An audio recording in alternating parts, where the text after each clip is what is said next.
Você, concurseiro de todo o Brasil, é um prazer mais uma vez recebê-lo em nossa companhia. Seja bem-vindo, meu amigo, minha amiga, a este site de sucesso que vai fazer de você mais um dos nossos campeões. Sou o professor Jefferson Fial, professor de matemática e raciocínio lógico, galera.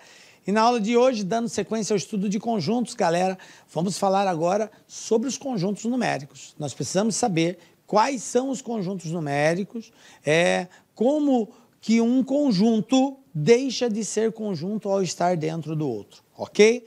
Conjunto das partes, o que é isso, professor? A quantidade de subconjuntos que eu posso montar a partir de uma certa quantidade de elementos. Vamos também aprender a fazer esse cálculo aí, beleza? Então vem comigo para a nossa aulinha de hoje, galera.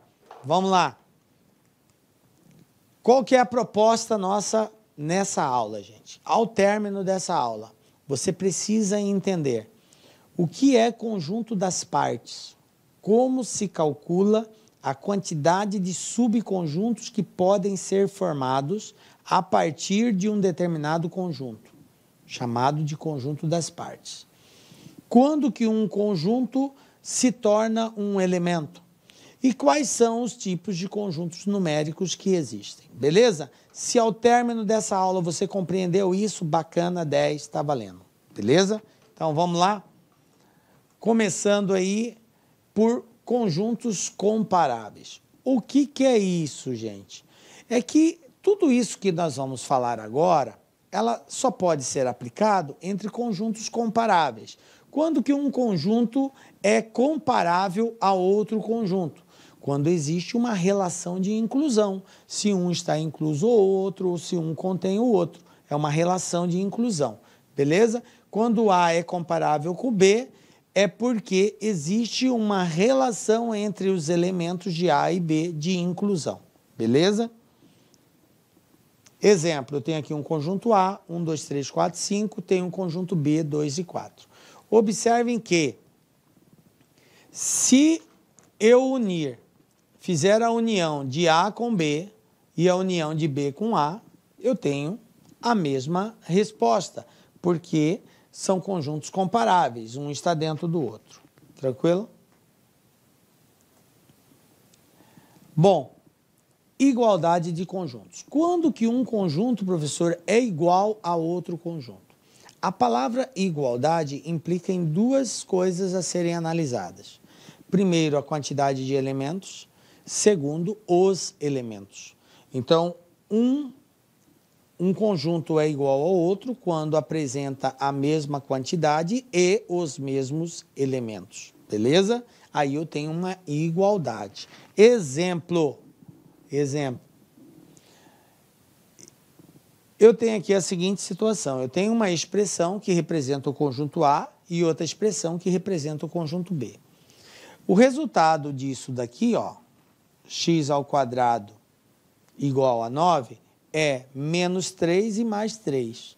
O resultado desse produto aqui, ó, igual a 0, também é menos 3 e mais 3. Então, observem que tanto A quanto B tem o mesmo elemento que constitui o seu conjunto verdade. Portanto, A é igual a B. Poderia criar uma outra situação assim, um conjunto A, 3, 4 e 5. Um conjunto B, 4, 3 e 5. Professor, os elementos não precisam aparecer na mesma ordem? Não, gente, não precisa, eles só precisam estar aqui dentro. Só precisam estar aqui dentro. Então, 3, 4 e 5, 3 elementos e são os mesmos elementos. A ordem que eles aparecem não importa, ok? Você não precisa preocupar com isso. Beleza. Essa mesma representação eu poderia adotar assim, ó. Simbolicamente, A é igual a B se e somente se A estiver dentro de B e B estiver dentro de A, ok? Se todos os elementos de A estiverem dentro de B e todos os elementos de B estiverem dentro de A, eles são iguais. Tranquilo. Conjunto disjunto. Já ouviu essa palavra? Não, professor, nunca ouvi. Então, preste atenção. O que quer dizer conjunto disjunto? Um conjunto é disjunto de outro quando eles não têm elementos em comum. Quando os elementos de um não são elementos de outro. Todos os elementos que têm em A, nenhum deles aparece em B. Então, eu digo que eles são disjuntos, não possuem elementos em comum, ok? Quando não tem elementos comuns. Vamos ver exemplo? Essa aqui é uma representação gráfica. Quem são os elementos de A? 1, 3, 5, 7, 9. Quem são os elementos de B? 2, 4, 6 e 8. Então, são disjuntos? São. Os elementos de A é só de A, de B é só de B. Não tem elementos comuns. Beleza? Conjunto de conjunto. Isso aqui é interessante porque às vezes buga a cabeça do aluno. Lembram das relações de pertinência que eu falei para vocês? O símbolo de pertence, não pertence, só pode ser usado quando eu comparo um elemento com um conjunto? Sim. Mas, professor, tem situação em que o conjunto deixa de ser conjunto e é um elemento? Sim. Que situação é essa, professor? Quando eu tenho um conjunto dentro de outro. Olha só. Veja bem. Vocês lembram que na nossa primeira aula de conjunto, nós definimos que um conjunto ele tem que ser envolvido por chaves, parênteses ou colchetes? Então, esse A, só desse jeito, ele é elemento. Mas se eu coloco uma chaves envolvendo ele, ele passa a ser um conjunto unitário. Ah, beleza, ele é um conjunto unitário. Mas observe que esse conjunto unitário está dentro de um outro conjunto que eu chamei de F. Então, nesse caso, esse cara aqui passa a ser um elemento do conjunto. Tá ligado aí, gente? Ó, em que situação um conjunto passa a ser elemento de outro conjunto? Quando esse conjunto estiver dentro do outro. Mas observem que esse estar dentro é um estar no sentido completo, igualzinho, do mesmo formato, ok? Não pode ter nada diferenciando um do outro. Olha o A aqui. Então, isso aqui é um elemento do conjunto F. Ah, professor, mas isso aqui é um conjunto. É ou não é? É um conjunto. Só que, nesse caso, ele passa a ser um elemento do conjunto F. Então, eu posso usar os símbolos de pertence ou não pertence. Eu posso dizer que esse conjunto A pertence ao conjunto F. É válido usar isso, professor? Sim, nesse caso é válido. Por quê? Porque esse cara aqui, da forma como ele aparece lá, ele é um elemento desse conjunto. Ele é um elemento do conjunto F. Então, eu posso, se é elemento com conjunto, eu posso usar o símbolo de pertence ou não pertence. Tranquilo? Nesse caso é válido. Tome cuidado, porque se aparece tipo assim, ó, A está contido em F, olha só, A primeiro não pode estar contido. Por quê? Porque A, do jeito que está escrito aqui, é conjunto. Então, é elemento. Se é elemento, teria que ser pertence ou não pertence. Então, já está falso. Mas se eu coloco que A pertence a F, isso aqui é verdadeiro, professor? Não, não é verdadeiro. Por que não é verdadeiro? Porque eu não tenho o A sozinho aqui, gente. Olha só. O A, ele está envolvido entre chaves. Então, não existe esse elemento desse jeito, escrito nessa forma, aqui dentro. O que existe é o A envolvido por chaves, mas o A sem estar envolvido não existe. Então, isso aqui é falso também, não é válido. Tranquilo? Tá? Ficaram atentos aí?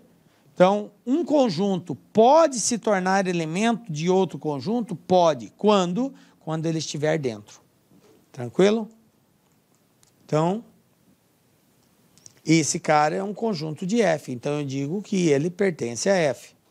É correto dizer que B está contido em F? O que vocês acham? Eu posso dizer que esse cara aqui, que é um conjunto, do jeito que ele aparece aqui, é um conjunto, certo? Está envolvido por chaves. Ele está contido em F, sim ou não? O que vocês acham? Não, está errado, eu não posso dizer isso. Por quê?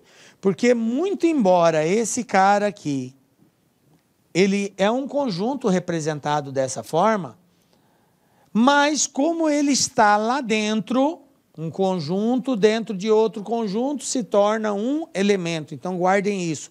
Um conjunto dentro de outro conjunto passa a ser um elemento desse conjunto. Se é um elemento, eu não posso usar o símbolo de está contido ou não está contido. Eu tenho que usar o símbolo de pertence ou não pertence. Beleza? Então por isso aqui está errado. Eu não posso usar esse símbolo. Beleza, né? Bom, vamos falar agora de conjunto das partes. O que é conjunto das partes, gente? O conjunto das partes de um conjunto é denotado por P de A. P de A quer dizer conjunto das partes. O que é isso, professor? Conjunto das partes é todos os conjuntos que podem ser formados a partir dos elementos de um conjunto dado. Então, eu tenho um conjunto A, que tem lá 3, 4, 5 elementos. Todas as combinações que eu puder fazer com esses elementos e criar um subconjunto é chamado de conjunto das partes. Beleza? Então, vamos aprender aqui como que a gente faz isso. Por exemplo, eu tenho um conjunto A, M, N e P. Eu quero fazer os conjuntos, quero formar o conjunto das partes do conjunto A. Então, eu vou pegar os elementos M, N, P e vou formar outros conjuntos. Olha só. M sozinho é um conjunto? É. Eu vou usar os elementos para formar outros conjuntos. Por exemplo, isso aqui é um conjunto unitário, M. A mesma coisa seria o N, né? Posso pegar ele sozinho. Posso pegar o P sozinho. Posso combinar o M com N. Posso combinar o M com P. Posso combinar o N com o P. E posso pegar os três também, correto? Mas depois de todos esses, quem eu posso pegar também? Lembram do conjunto vazio? O que eu falei do conjunto vazio? Ele está presente em todos os conjuntos. Então, não esqueçam que ainda tem o conjunto vazio. Então, observem que esses conjuntos que eu formei são chamados de conjunto das partes do conjunto A. Olá, meus amigos, minhas amigas. Sou o professor Lac. Inicialmente, eu quero pedir licença aos seus estudos, mas essa videoaula do YouTube é uma videoaula demonstrativa, é uma videoaula demonstrativa. Para quê? Para que você conheça os nossos professores, para que você conheça os nossos cursos aqui da Lá Concurso. A Lá Concurso é uma empresa matogrossense, uma escola cuiabana, prepara você para concursos públicos aqui do estado do Mato Grosso e também do Brasil todo. Mas nós somos especialistas em concursos aqui do nosso querido estado do Mato Grosso. Até porque que nós somos uma empresa cuiabana. E claro que nós aqui da Lá Concurso nós preparamos aí um rol de cursos online específicos para o concurso da Prefeitura de Itiquira. Específico, você vai encontrar somente aqui na Lá Concurso. E papo reto, garanto para você, se você estudar, né, com bastante dedicação, com determinação, cumprir todas as nossas orientações pedagógicas, garanto para você que você ficará muito competitivo para o concurso de Itiquira. Então vem comigo, edital publicado, nossos cursos a partir de 10 parcelas de R$ 25,00, acesso imediato, porque as nossas videoaulas, grande parte delas já estão gravadas, já estão disponíveis na área do aluno. A banca é a Universidade Federal de Goiás. As inscrições vão do dia 6/9 até o dia 5/10 e a data da prova no dia 23/10 de 2022. Professor, rapidamente, quais são os nossos cursos? Preste atenção, tá? Preste atenção, aqui ainda faltou técnico em enfermagem, tá? Temos aqui nível superior, conhecimentos comuns 10 de 25, analista administrativo 10 de 35, analista jurídico 10 de 35, auditor de controle interno 10 de 35, contador 10 de 35, enfermeiro 10 de 35, faltou aqui, tá, o técnico de enfermagem também que é 10 de 35, professor conhecimentos comuns, área pedagógica, nível médio e técnico de informática 10 de R$30 aqui. Então esses são os nossos cursos online. Cara, gostou? Quer continuar assistindo essa videoaula? Quer ver melhor? Vem fazer o nosso curso completo aqui da Lá Concurso por apenas esse investimento. Cara, não tem como ficar de fora. Vem estudar conosco aqui na Lá Concurso.